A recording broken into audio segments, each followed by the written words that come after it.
Okay, Joel, I'm just wondering, have you seen any noticeable impact on recruiting from what went on with the NBA playoffs and all with the success of your guys? Well, I think that it gave us certainly a huge set of content, to discuss, and especially during this time when you're not doing in-home visits, you're not doing school visits, you're not doing visits on campus. You're looking for new things to talk about, anything to talk about, really, with young people. And when it came in the form of our guys doing so well and in the bubble, it definitely gave us something to discuss, as well as with our team, and I think that it's been helpful. All right, Kyle Tucker with The Athletic, you're next. Yeah, Joe, I wondered, I've talked to several coaches around your league about the challenges that have popped up over the course of the last few months, just trying to have complete practices, not necessarily even because their guys were testing positive, but because of all the contact tracing. If, somebody was in contact with somebody who did, then all of a sudden you got one guy or two guys or several guys out. How much continuity have you guys had so far this preseason, and to be able to actually go and have real practices with full participation? I think that our guys have been extremely disciplined in their day-to-day lives, and it speaks to their maturity. It speaks to their commitment to becoming their best version. And I think that when you come to Kentucky, that is, really the biggest thing is you come here for the culture. You come here to test yourself on the floor. You come here to test yourself against great competition day in and day out. You come to be coached by a Hall of Fame coach and a group of assistant coaches that are going to push you. And our guys have, been extremely disciplined, in their day-to-day. We have a tremendous athletic training staff that works with our guys. Our weight room has been electric. Our practices have been great. So it's been fun, and I think when you have these times and you have, things that are going on that we can't control, I think you need guys that are disciplined and that are bought into daily improvement. All right, next up, we'll go with Jerry Tipton of the Lexington Herald-Leader. I know, Jerry, I always have a problem unmuting you. I don't know if it's something you've got clicked on your end, but hold on. There you go. You're good. Okay. Joel, I'm wondering kind of a two-parter about COVID. Also, I'm wondering if the team bonding process is affected by COVID in the sense of they're not all on the court together as much, as I understand it. And I'm wondering, too, with fewer fans, it sounds like there'll be a lot fewer, how that might impact player performance. Well, I think that, you look at our team, and I think you look at teams across the country, it has to take a hit, and I'm referencing, kind of team bonding, because you lose certain areas. You lose not only the basketball court, Jerry, you lose common areas. You lose team meals. You lose opportunities to be in large groups. So I think that is where we're going to, have to kind of hope that we are able to make that up somehow, or our guys are, coming together sooner with less opportunities that we have had. I think that's something that coach has always done here is we've had meals and we've had family style gatherings, and we haven't been able to do that, because of kind of the restrictions. So I think that has a little bit more to do with it, to be honest with you, than some of the stuff that we've been able to do on the floor. In reference to the fans, I don't know. I mean, I think that you see in the bubble, I think that was a high level of basketball that we just watched. And I think that, when our guys are able to get back out on the court, they're going to be excited. Whether there's one fan or 21,000 fans, I think they're going to be excited. They're going to play for each other. They're going to be challenged, and they're going to be ready to go. All right, next up, we'll go John Hale with the Courier Journal. Joel, for all your recruiting success at Kentucky over the last decade, BJ's the first consensus top 5 guy in 5 years. What about his personality do you think makes him able to take on that added scrutiny and the spotlight that's going to be shined at him this year? Well, I think, like I said, I mean, he's very similar to a lot of the guys that we've had here. They're driven internally to be great. BJ wants to be special. That's why I think he came here. He wanted to be different. He wanted to be someone that went against other really good players every day, that came to play for a Hall of Fame coach, that came to a place where a staff was going to challenge him. He knew that he was going to play against really good players in practice and go up against the schedule that we're going to put together for him here. And, he's a guy that is motivated. He wants to be in the gym. He wants to be coached. He has some of the traits of some of the great guys here. The greats that have been here and definitely during my time have had a curious mind. They ask questions. They want to watch film. They're very coachable. But at the same time, I love BJ because he's confident. He's a little bit stubborn. And those are also the guys that are special. And I think he's built for that. And I think that, the guys that come here, they want to have that challenge, and really they want to be built different. And I think that's what we're going after right now. All right, William Kevorkian, you've got the next question. Go ahead. With regards, to this pandemic and to the various social movements right now in the United States, what has been the coaching staff's message to the team with regards to their play on the court and also life off the court? I think that when you come to Kentucky, you have, like I've mentioned, a Hall of Fame coach that is going to support you. It's going to have your back.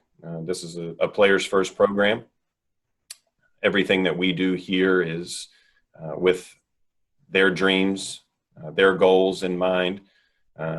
Every day when you come in this office as an assistant coach, you serve the players. Our head coach sets that tone every single year. And we support our players. That's the bottom line. We love our players. We challenge them. But at the end of the day, we support them. We're here for them. We're here to listen. We're here to have conversation. And that is, what our job is. That's what our role is for these guys is to be here for them and to support them. And we'll always support our players on the floor and off the floor. All right, next up, we got Patrick Dallahan. Go ahead, Patrick. Obviously, Terrence Clark, Brewster Academy alum, really came up from New England. How do you think him playing in New England affected his recruiting process? Terrence is an extreme talent who works hard, who's competitive, and I would, I would probably just be spouting off if I, kind of answer your question without really knowing much. And honestly, I don't really know much about that area. I know that there's been tremendous players, kind of guys on our staff have recruited more up there in the past than I have.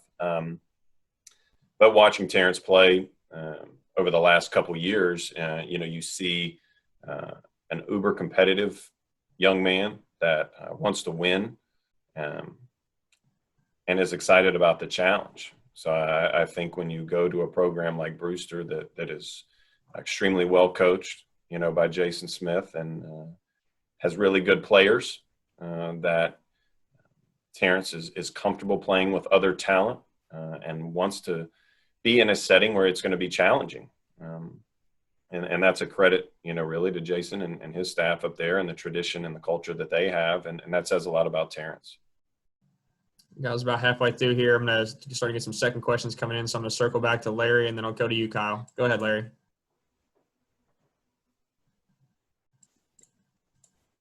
Hold on a sec, Larry. Try unmuting on your end. Just wondering, Joe, but with all the speculation among fans and media about SARS eligibility, how is he handling things still when it comes to being with you guys and not knowing for sure what may or may not happen?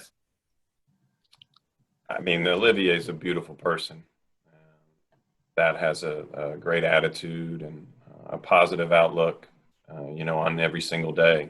So I don't know. I mean, I don't know how it's affecting him. I know that he comes to work every day. And I know that he's one of the first guys in the gym. I know that he's putting in extra time.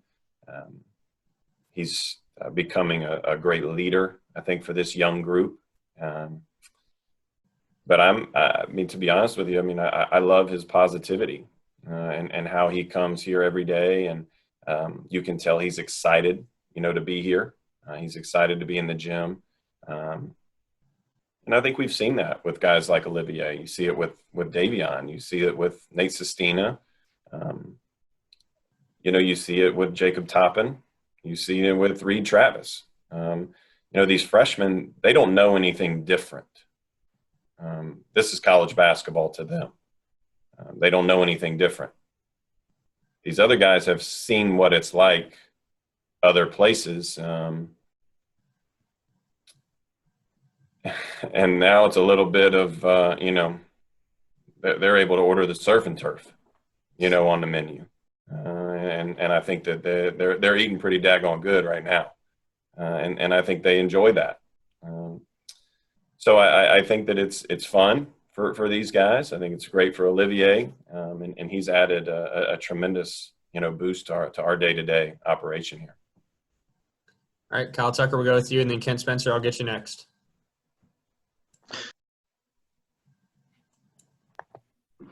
Yesterday, or 2 days ago, I guess, Davion mentioned the thing that has stood out to him so far is the first day of practice. He said nobody could get a layup. Everybody's blocking everything.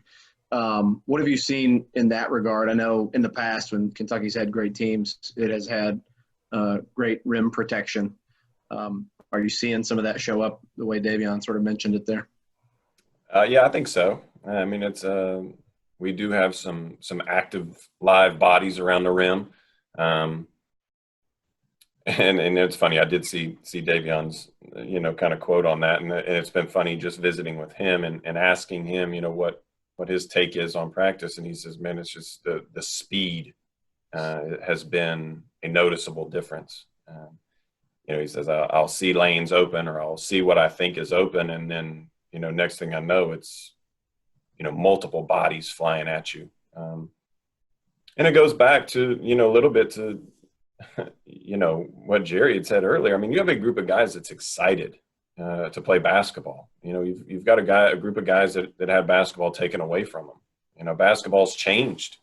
It's changed for all of us in a couple different ways. And, so you have a group that comes into the gym that wants to play. That wants to play hard. They're excited to be here. And I think when we've, had special teams, and we've had really good teams, in my 6 years here. And when you have special teams, there's a little bit of a different buzz, kind of in the gym. And I think we have that right now. Our guys are excited. They're having fun, but they're also competing.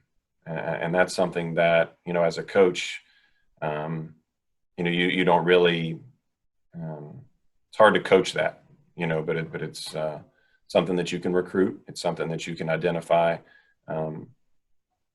if kids want this, and I think when you are going after those kinds of guys early, you find out what they're about. You find out if they want to be challenged. You find out if they want to be in a setting where they're going to have to go every single day or they're going to be exposed. And I think that's how you become built different, is when you embrace that from the beginning. All right, Ken Spencer, WHS, we'll go with you next. Yeah, Joel, I apologize if you've already been asked this, but with Kenny's departure and Bruiser coming in, Has that changed your role within this coaching staff at all? It gives me a little bit more room on the bench. I think that's really what I'm the most excited about. You know, Kenny took up a lot of space on the bench, and then took up even more of my part of the bench. So I'm in contact right now with our folks here about making sure that the social distancing is in place on the bench. We really probably needed it the last couple of years, but Bruiser is a coach that has tremendous experience. I think when you look at our staff. You have a Hall of Fame head coach, and Coach Cal. You have a former head coach, right there, and Coach Robick, former head coach, successful head coach, and Tony Barbie. And now you add, Bruiser Flint. And you've got 4 Division I successful head coaches on our bench. And I mean, it's a that's a heck of a group, I think. We all miss Kenny, and Kenny did great things here, but I think when you talk about Cal and his, time as a head coach, he's had multiple staffs. He's had different dynamics on his staff, and this is just going to be another group. It's been fun already working with Brew and working with Jay. I think that there's, a renewed sense of energy on Cal's behalf, but I think that some of that comes from our assistants as well. We're excited. We all love being here, and I think everyone understands the challenge that's ahead. And, when you come to work every day, I mean, you get to work with the kids that we have on our team. That's exciting. All right, guys, probably got time for 2 more questions, maybe a third. We'll go with Jerry Tipton, and then we'll go to William Kevorkian again. Go ahead, Jerry. Yeah, Joel, I wondered what the reaction was from you or the staff to Chris Mack's video, the 2-minute video, sarcastically saying they need to do whatever they can to help Cal and his program. And where is that UK U of L situation at this point? Honestly, I don't know. I don't even remember watching the video. It was a couple days probably after it came out, I guess, that I saw it. But I think when you're a head coach, you've got to do what you got to do. And I have tremendous respect for Chris and his staff, more so probably on a personal level. Chris worked with my mom at Wake Forest. My mom was Skip Rosser's secretary from day one until the day that he ultimately passed away. So guys like Chris Mack, Dino Gaudio, Pat Kelsey, Jeff Battle, those guys were with my mom and our family during a very tough time. So I have tremendous respect for Chris and his family. I would call Chris a friend.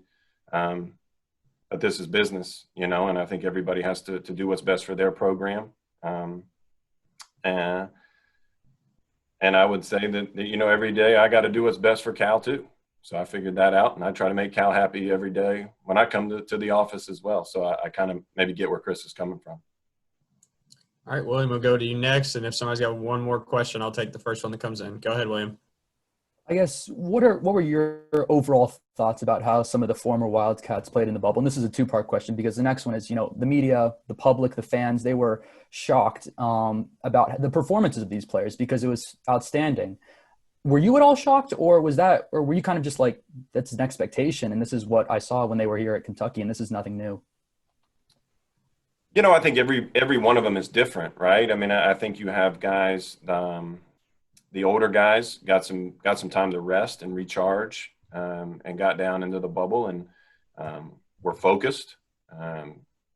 And then I think you had guys on the youthful guys. I mean, you look at a guy like Tyler Hero that was able to probably get some more work in. A guy even like Keldon Johnson, that spent a sizable amount of the season in the G League, and then was able to come in and kind of have some tremendous games down in the bubble. So, I think with it, you're always excited to see the guys. I don't know that I would say that I'm surprised,